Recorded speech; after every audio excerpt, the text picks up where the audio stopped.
Dear students, आज हम Ectocarpus में एसेक्सुअल रिप्रोडक्शन बाय प्लूरिलोक्यूलर स्पोरेंजियम के बारे में पढ़ेंगे। प्लूरिलोक्यूलर स्पोरेंजियम इलोंगेटेड अथवा कोन शेप्ड, सेसाइल या स्टॉक्ड होती है।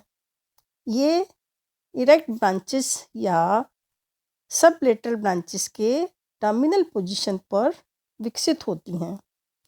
सबलेटरल ब्रांच की टर्मिनल सेल्स आर्चिगोनियल इनिशियल सेल की तरह कार्य करती है, जो कि अनुप्रस्थ या ट्रांसवर्स डिवीजन से 6 to 12 कोशिकीय फिलामेंट बनाती है। इसके पश्चात इसमें अनेक ट्रांसवर्स और लॉन्गिट्यूडनल डिवीजन होते हैं और ये एक मल्टी सेलुलर स्ट्रक्चर बन जाती है। इसी मल्टी सेलुलर स्ट्रक्चर को हम प्लूरिलोक्यूलर स्पोरेंजियम के नाम से जानते हैं। इसमें घनाकार या क्यूबॉइडल सेल्स पाई जाती हैं, जो कि 20 to 40 ट्रांसवर्स रो में अरेंज होती हैं। आर्चिगोनियल इनिशियल के डिवीजन के समय इसमें 2x न्यूक्लियस में केवल माइटोटिक डिवीजन ही पाए जाते हैं। इस प्रकार प्रत्येक सेल का न्यूक्लियस 2x होता है या डिप्लॉइड होता है। अब प्रत्येक सेल का प्रोटोप्लास्ट मेटामॉर्फोसिस के द्वारा एक द्विगुणित यानी कि डिप्लॉइड यूनिन्यूक्लिएट जूस्पोर्स बनाता है, चूँकि इसका निर्माण माइटोटिक डिवीजन के द्वारा होता है। इससे बनने वाले जूस्पोर्स जो हैं वो माइटोजूस्पोर्स या न्यूट्रल जूस्पोर्स कहलाते हैं।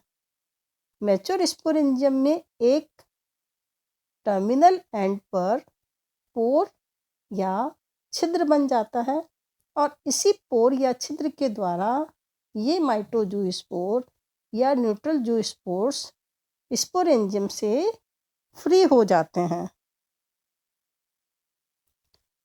जैसा कि आप डायग्राम जी में आसानी से देख सकते हैं। अब प्रत्येक जूस्पोर्स का यदि स्ट्रक्चर देखें तो ये किडनी शेप के होते हैं, जिसमें लेटरल साइड में 2 फ्लैजिला पाई जाती हैं। एंटीरियर फ्लैजिला टिंशल तथा पोस्टीरियर फ्लैजिला विप्लेस टाइप की होती हैं। प्रत्येक जूस्पोरेंजियम यानी कि प्रत्येक जूस्पोर्स में एक क्लोरोप्लास्ट, एक न्यूक्लियस तथा एक स्टिग्मा पाया जाता है। कुछ समय तक माइटोजूस्पोर या न्यूट्रल जूस्पोर्स वाटर में तैरते रहते हैं और उसके पश्चात स्थिर हो जाते हैं तथा अपनी कशाभिकाएं नष्ट कर लेते हैं। प्रोटोप्लास्ट पर सेल वॉल का निर्माण हो जाता है तथा ये जर्मिनेट होकर जर्म ट्यूब बनाते हैं। अब इस जर्म ट्यूब के डिवीजन से प्रोस्टेट फिलामेंट डेवलप होता है। इस फिलामेंट की कुछ सेल्स से फिर इरेक्ट फिलामेंट या इरेक्ट सिस्टम बनता है। इस प्रकार बनने वाला एक्टोकार्पस थैलस मदर प्लांट्स के समान ही द्विगुणित होता है या डिप्लॉइड होता है। अब हम एक्टोकार्पस में सेक्सुअल रिप्रोडक्शन के बारे में पढ़ेंगे। एक्टोकार्पस का अधिकांश स्पीसीज हेटेरोथैलिक होती हैं या यूनिसेक्सुअल होती हैं। एक्टोकार्पस सिलिकुलोसस में फिजियोलॉजिकली एनआइसोगेमी, जबकि एक्टोकार्पस स्कैंडस में मॉर्फोलॉजिकली एनआइसोगेमी पाई जाती है। Development of plurilocular gametangia. Gametangia and gametes. Gametes का निर्माण प्लूरिलोक्यूलर गैमेटेंजिया में होता है। स्पोरेंजियम के समान इनका निर्माण शॉर्ट लेटरल ब्रांचेस की टर्मिनल सेल से हैप्लॉइड प्लांट पर होता है। गैमेटेंजिया इनिशियल्स में माइटोटिक डिवीजन के द्वारा 6 to 12 सेल फिलामेंट्स का निर्माण हो जाता है।